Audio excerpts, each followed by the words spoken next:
Welcome to Eltham Palace, nestled in the gentle hills of southeast London, a place where the echoes of medieval kings meet the elegance of Art Deco grandeur. From the sky, Eltham reveals its dual identity, a 14th century royal residence reborn in 1930s opulence.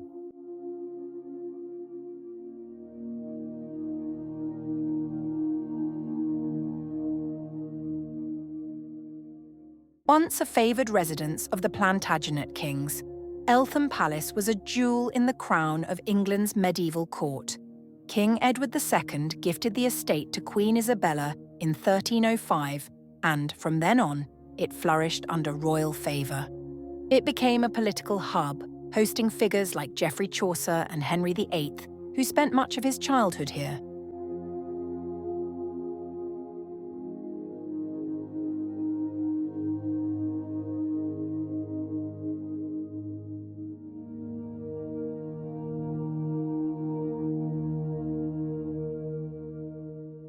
The most enduring relic of this royal past is the Great Hall, completed in the 1470s under Edward IV.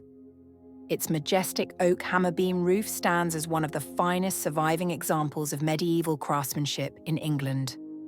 From above, the hall's symmetry, scale, and connection to the land are striking, a symbol of regal endurance.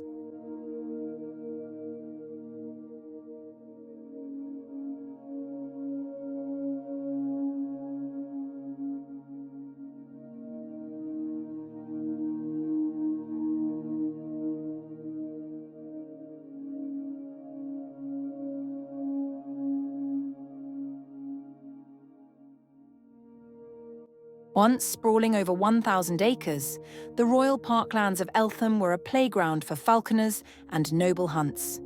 Today, the manicured gardens and medieval moat offer a glimpse into that layered history.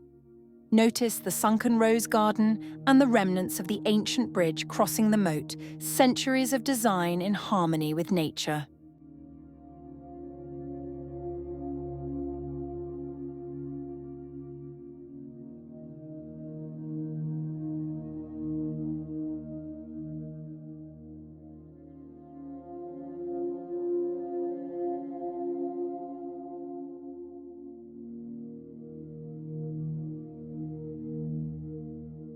In 1933, Eltham began its most unexpected chapter, transformed into a luxurious private home by Stephen and Virginia Courtauld.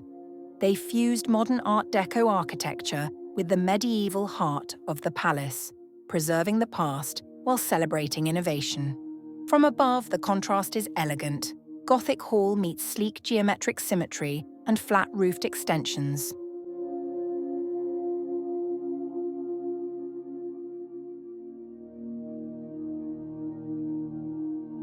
The stone bridge, first laid in the 15th century, once welcomed nobles, scholars, and diplomats from across Europe.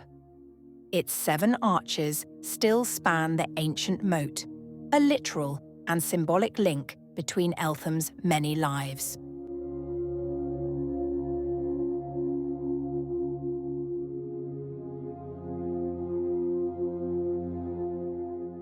Eltham Palace is more than just a building.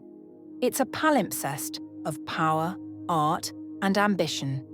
Its exteriors bear the marks of kings and curators, aristocrats, and architects, each layer exposed to the sky. Through the lens of a drone, we see what time has shaped and what vision has preserved.